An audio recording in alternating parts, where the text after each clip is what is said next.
Good evening, everyone. I'm so excited for tonight's topic. Thank you so much for being here. If this is your first time on my live stream, I'm Julia Rock. I'm the CEO and head career coach at Rock Career Development. And tonight we're going to talk about career transitions, can't even get the words out, career transitions, and the keys to making your career transition successful. For a lot of people, the career transition process is one that's daunting. It seems overwhelming. There's so much that's required. And especially if you're transitioning into a new field, something that's unfamiliar, there's just a lot of trepidation about how do I even go about getting started in this process. So I've put together some tips and advice to make sure that as you're stepping into this process for 2024, if you've made it your New Year's resolution that you're going to transition into a new role, that you have the tools and the information you need to make that transition happen and happen seamlessly and successfully. So without further ado, I really want to get into, what are some of the main reasons for career transitions? Because not everyone is transitioning for the same reason. And, if you've been following me for any time, or this is the first time you're hearing about me, I'm someone who helps athletes who are in career transitions as well as professionals who may be in transition as well. And the reasons for these transitions may vary amongst athletes or amongst professionals or between the two. So thinking about for professionals, I feel like there's a lot of under that's driving the need for a career transition. So you're feeling underutilized. So perhaps your skills in your current industry are not being used to their full potential. You're feeling undercompensated. Perhaps maybe when you got into your industry, the pay was competitive. And now over time, you're just feeling like you're giving more and you're not receiving the compensation that you deserve. You're underwhelmed. So the work is just not challenging. There's nothing new showing up. You don't have an opportunity to showcase additional skills. Speaking of skills, another under may be that you're feeling underskilled.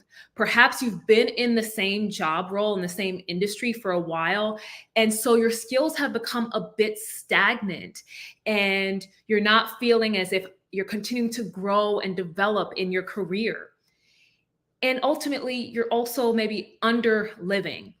And what I mean by that is that you feel like your life is below where it could be. You're not living your life to the fullest because this job is wearing on you because of its whether it's for the previous reasons, feeling undercompensated, underutilized, you're now having that seep into the rest of your life. And overall, you feel like you're under living.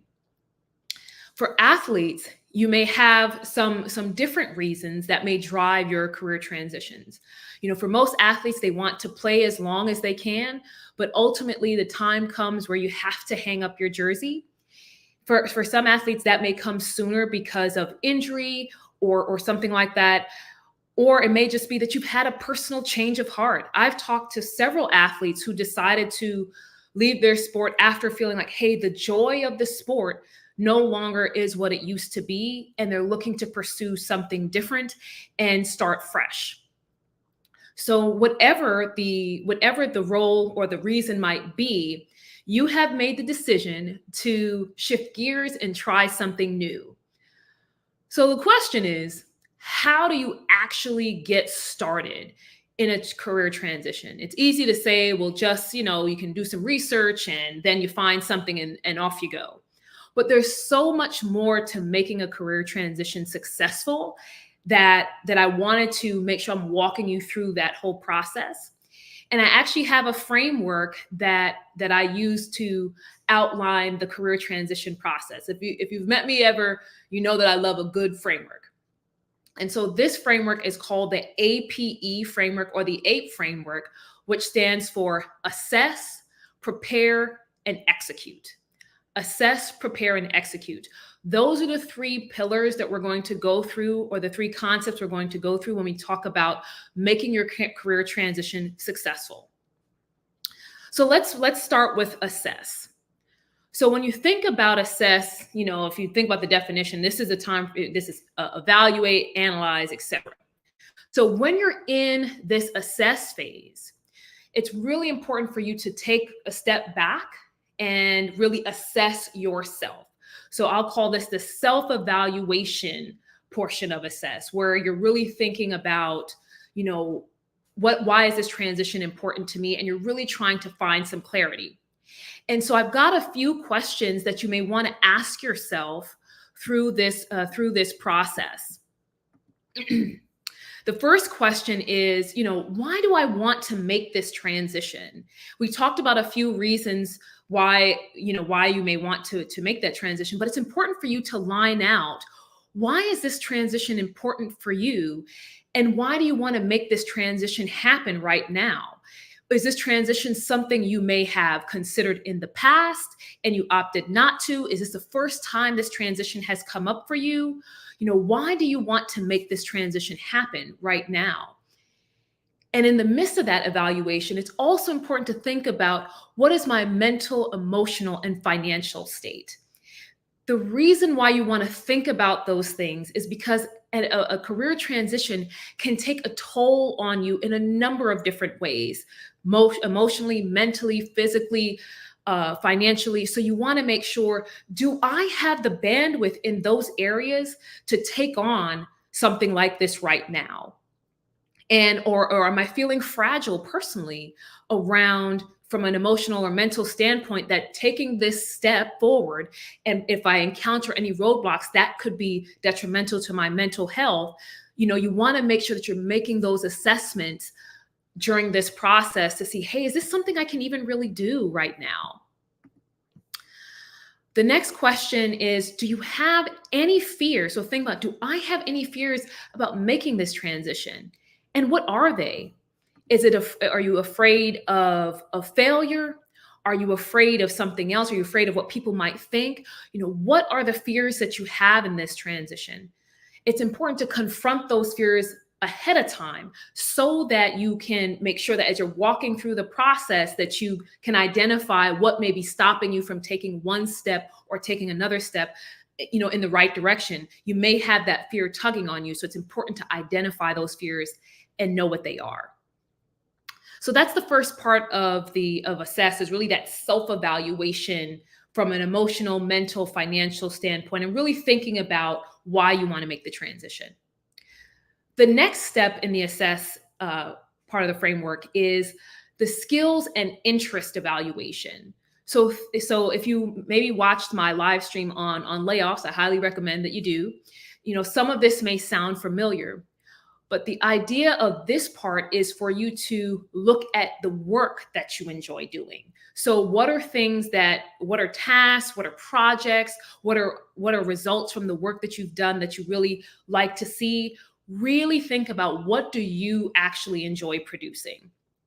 And you also want to make sure that you're thinking about, what are the things that you don't like to do? Because those are things you can quickly cross off your list, and make sure that as you're doing this, you're doing this evaluation, that it's like, hey, I'm not going to go back in this direction. This is not something that fits me. So I'm going to cross that off and focus my interest elsewhere. You also want to look at the expertise and skills that you have, and what are key strengths that you have. What are things that you feel are where you put your best foot forward and where you do your best work, and what's that part of your brain that you feel like you activate when you're doing your best work. Those are all things that you want to think about in this skills and interest evaluation. And I want to make a caveat here for someone who may be an athlete, because you may be thinking, well, I haven't really worked elsewhere just yet, and all I know is my sport. So how do I even get started in trying to evaluate my skills and my interest? And what I will say about that is, when it comes to, if you haven't done anything else but play your sport, you can kind of switch your brain and think of it this way. What did you actually like about your sport when you got into it? So there was some attributes about the sport that you actually liked, that drew you to the sport and kept you in there. Because let's say it's competition, that it's like, hey, I really love being in a competitive environment. Then you can think about, are there career opportunities that then lend themselves into that kind of competitive world? So thinking about sales, for example, sales is a space where you're constantly on commission and you're trying to drive new business, drive new growth, meet new quotas, etc. So that may be some place where it's like, hey, I could still use that competitive energy and shift it into a different industry. Also, you can think about if there were programs or courses during your academic career that you found interesting, that may be something that you also revisit. You can also think about, where are you spending your time online? If you're scrolling or finding something interesting, where is that time spent online? What are you looking at? And then also, do you have family or friends who are coming to you to help them with something, help them with a problem, help them think through something? Are they coming to you for that? And what kinds of things are they coming to you for? And do you enjoy helping them with that? So if you're an athlete, or if you're someone who is associated with athletes who are going through this transition process, those are some of the steps you can take if you're having a hard time figuring out, where do I start with this skill evaluation. And then the last piece from an evaluation standpoint is the career values evaluation. And what that means is you're thinking about what's most important to you when you transition into a new role. Leaving an old role and stepping into a new one offers a unique opportunity for you to reset on what you want. The goal of a transition is to make sure that you're finding a role that is a fit for you, not just a role that you're a fit for. You want to make sure that you're in an environment that helps you to thrive, where you feel that you could be at your best. So it's really important to look at, what are those career values? So think about, how do you want your life to be different when you make this transition? How do you want your life to be different? What are your deal breakers? How much money do you want to make? And I know that a lot of times it's people don't want to talk about money because it feels like, oh, well, am I being greedy? Should it really be about the money? I can follow my passion. You can't pay the bills with passion. Not saying you shouldn't find work that's fulfilling. That's my MO. But it should also be something that is lucrative enough for you to live the lifestyle that's important to you. Because if you're undercompensated, as we talked about earlier, you may find yourself wanting to make another transition. And think about, what kind of schedule will work best for you. When we think about now with remote work and all these other things, the schedules can be flexible at some companies, and then others it may be more rigid. So it's important for you to think about, what kind of schedule and what kind of setup will work best for me and my family. And then thinking about the work environment.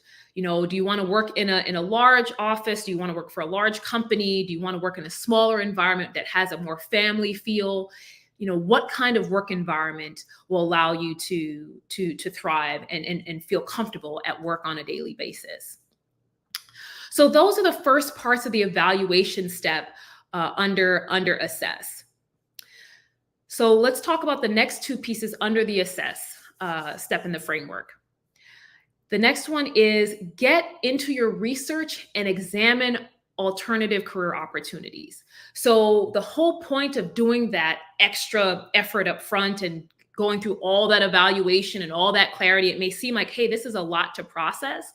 But once you set the foundation, it allows you to focus your energy and focus your efforts in the search, versus just scrolling endlessly through jobs online and trying to figure out, does this fit me? Does it not? So when it comes to getting into your research and examining some of these other career opportunities, you want to go back to that work that you found interesting in that first step when we did the skills and interest evaluation, and then look to see what jobs or what job roles would fall into that category. What kind of companies are doing that kind of work? Spend some time learning a little bit about the various job opportunities and the day-to-day responsibilities for some of those roles. What kind of qualifications are required? All of these are things that you want to spend some time researching, because it's easy to say, hey, this is what I want to do, but it's important to look at what's actually available in the marketplace. Is it a variation? Can I find an exact fit? Can I find a company that meets my values? It's important to do that research. And then it's important to also go out and actually talk to people.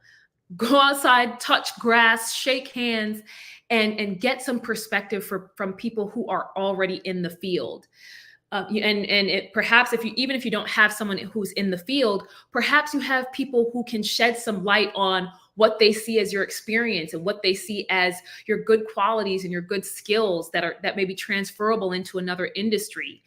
And you know, if you're an athlete, you may be wondering, well, who can I tap into for my network? Whether it's old teammates, coaches, trainers, you have a built-in network. And for professionals who are in transition, you have old mentors, you have old colleagues, you have old bosses. These are all people, you have family, friends. They're all people that you can talk to who are working in different fields or may be connected to these fields, who can give you some insight and perspective. So you're not just Googling yourself to death. You're hearing from real people about real jobs, doing real things. So get outside and talk to folks. And then the last step is under the assess, is define your transition destination and determine the specific requirements. So now that we've done this research, it's important for us to kind of land the plane. Where are we going? What do we actually want to do? You know, where are we going to narrow this transition search to? And this is where you truly firm that up and you feel confident to a certain extent. And it may change as you go through, but you want to feel at least confident about, hey, I feel good about the direction that I'm walking into. And you also want to think about what may be some of the specific requirements that would be necessary to make this kind of a transition. So thinking about, let's say that you were someone who was doing project management previously, and now you're shifting into, say, operations management. What additional skills and experience are now required in operations management that you didn't have as a project manager?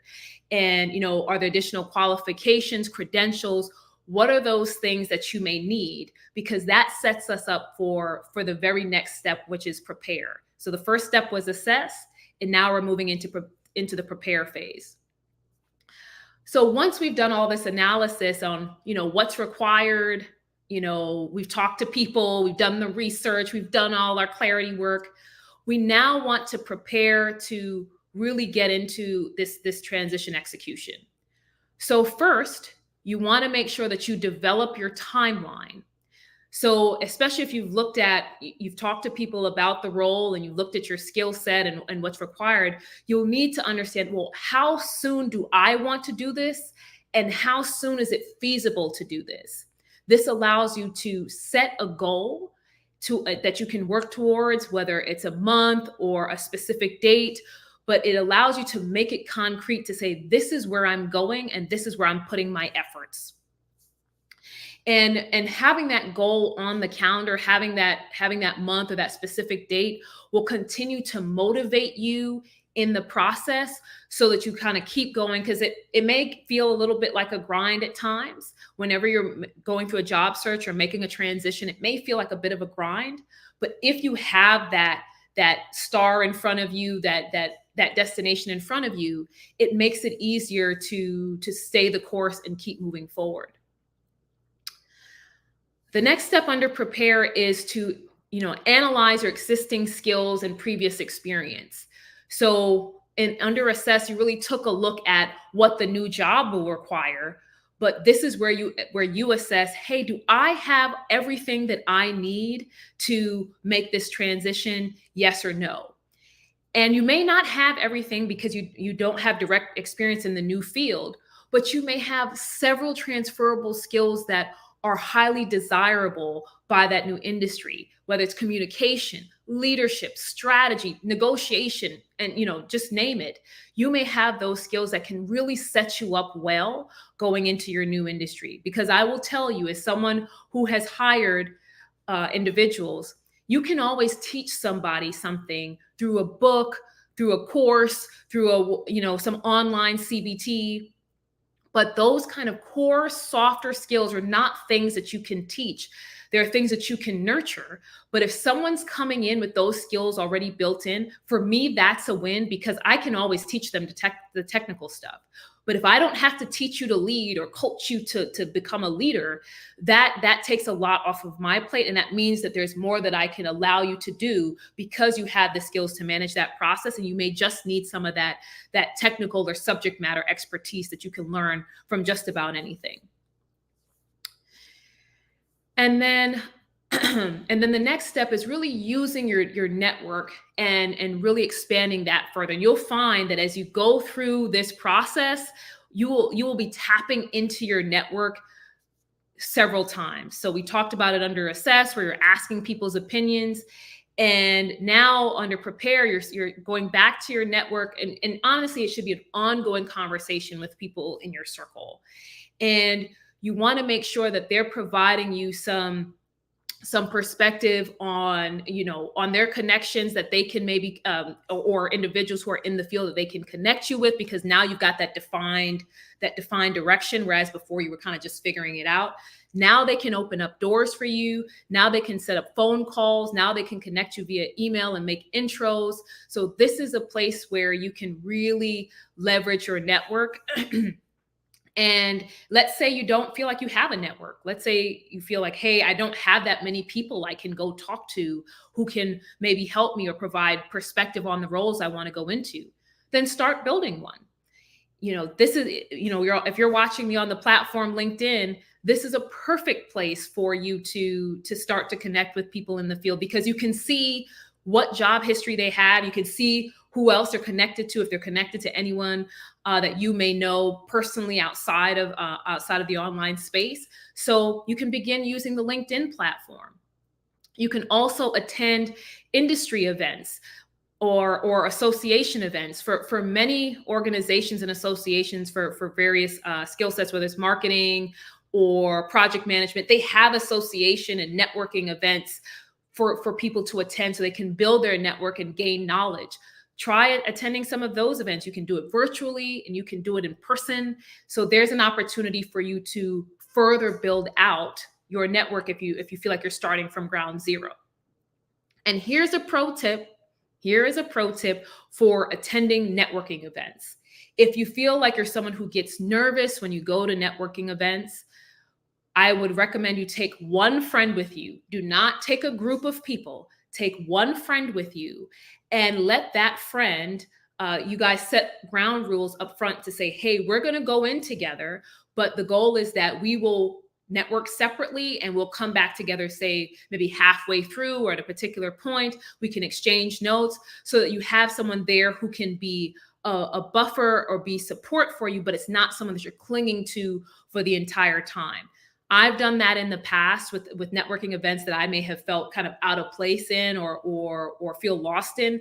And it was really helpful to have that person there as a, hey, if we needed to have a recalibration session, we could, but I still had to get out of my comfort zone and go and talk to people. And then the last step at under prepare is for you to design your action plan. So we've done a lot of work up until this point. We've been researching, we've been talking to people, we've been, making evaluations, we have a timeline, we've done a lot of work. So now is the point for you to put your plan on paper. So how do you want to apply for roles? Where do you plan to apply for them? What kind of schedule will you follow for this transition process? Or, are you setting aside time per day, per week? Do you plan on setting up any sort of additional informational interviews to get more perspective? The credentials or qualifications that you need, what are they? And do you plan on pursuing them? This is the time to get really concrete about your action plan so that when you move into the last step, that you have something to guide you through that process and you're not still scrambling as to what do I do here? So let's move into the final step. We've assessed, we've prepared, and now it's time for us to execute. So this is where you're putting your plan really in motion. So the first step under the execute is for you to utilize free and paid resources. So again, you put down the action plan of where you're going to apply and if you need to set up interviews and if you need any credentials. So this is where you're going to start to utilize free and paid resources to help you meet some of those things in your action plan. So it may be that you invest in LinkedIn Premium so that you can have better conversations and connect with people via InMail. It may be that you hire a coach, someone like me or others, to help guide you through this plan execution. And thinking about paid resources, it may be that you want to pay for the qualifications that were discussed. If you have gone through the process to say, hey, this is what the role requires, these are the skills that I have, and I've got this gap, which makes me less marketable, this may be the time for you to go ahead and invest in paying for those certifications or qualifications. And not everything has to be super high cost. There are a lot of places that offer education at a lower to no cost. So that could be something to look into. But it may require, depending on the job, it may require an investment for you to make yourself as marketable as possible.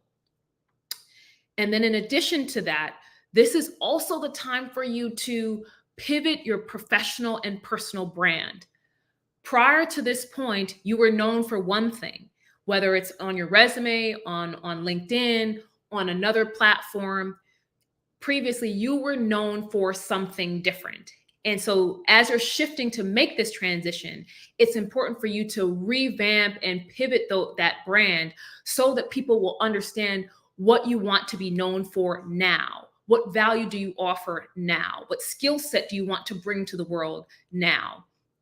And so that may take some time or an investment as well if you're not familiar with how to update your resume or LinkedIn. There are a lot of free resources for resume and LinkedIn. If you want to use ChatGPT, don't copy and paste, but that is available as well. But the idea is that you're changing your entire message, your entire brand message, to reflect who you want to be, and what you want to be known for today. And one key point I will make about that is it's critical for your message to be consistent across platforms.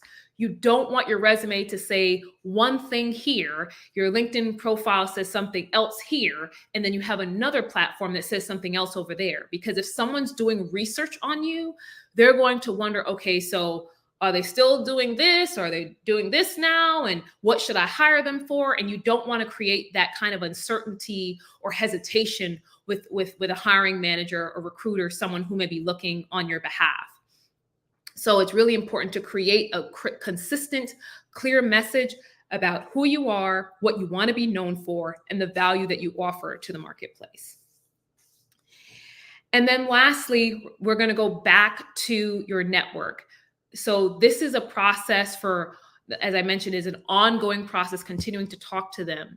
And perhaps as you've made some of these connections in the prior step, there may be someone now who may be in a position to hire you in a role, or they may be in a position to connect you with a hiring manager in their organization. So you want to continue the conversations. This should be ongoing, because if you're just blindly applying online, it can take you a lot of time to actually find the role you want, versus knowing people in the right places, knowing people that are decision makers or connected with decision makers who can make this process easier for you. The goal is always to work smarter, not harder. And so lastly, we've talked about quite a bit this evening around the APE framework: assess, prepare, and execute. But one thing I wanted to mention is it's important for you to give yourself grace through this entire process. Making a career transition, it's difficult. It's not an overnight thing. It takes time. It takes reflection. It takes you digging deep and looking at yourself as to what you want and what's important to you. And there may be some no's that you encounter throughout the process. Not everyone may say yes when it comes to getting an interview, getting on the phone. You go through and the job offer is not what you expect. They're lowballing you on compensation. You may encounter obstacles through this process. So it's important for you to give yourself some grace that things will work out, but this is a journey. And make sure it's a journey that you're committed to. You have that goal, that timeline. Make sure it's a journey that you're committed to, but you've got to give yourself some grace in the process. What you want is out there, but be willing to understand and be patient that it may take you some time. And so with that, I want to quickly recap on the framework, the assess, prepare, and execute. When you think about assess, this is really the evaluation of yourself, your skills, and your career values. Under the prepare part of the framework, this is really where you're gearing up to get into the execution. You want to make sure that you are developing your timeline, assessing your skills, talking to your network. And then ultimately with execute, this is where you're out the gate getting it done. This is where you're improving your personal brand. You're going after those additional skills and certifications to make yourself more marketable. You're talking to your network to really get you in front of the right decision maker for that opportunity. And ultimately, if you follow this 3-step framework, you're likely to, one, take some of the overwhelm and frustration out of the transition process because you now have a path to follow. And then you're more likely to see results because you're targeting your efforts versus just casting a wide net for something that you may not be qualified for or something that you may not even want. So I hope that this framework has been helpful for you in tonight's conversation. If you want to continue the discussion with me, feel free to connect with me on LinkedIn or on Facebook or YouTube where this is streaming. And I wanted to share with you that I'll be back on Thursday on another live topic at 7 p.m. Central. So stay tuned for that. The flyer will be posted soon. And I have a signature coaching program called Pivot, where I'm opening applications for enrollment that's starting on March 1st. So if this is something that's interesting for you, if you're looking to make that career transition and you want more hands-on help and you want somebody to guide you through that process, I have an entire program that's built just for you to help you achieve that goal. So feel free to DM me the word pivot and we can get started. Thank you so much for joining this evening. I hope that you found the conversation helpful, and I'll see you next time.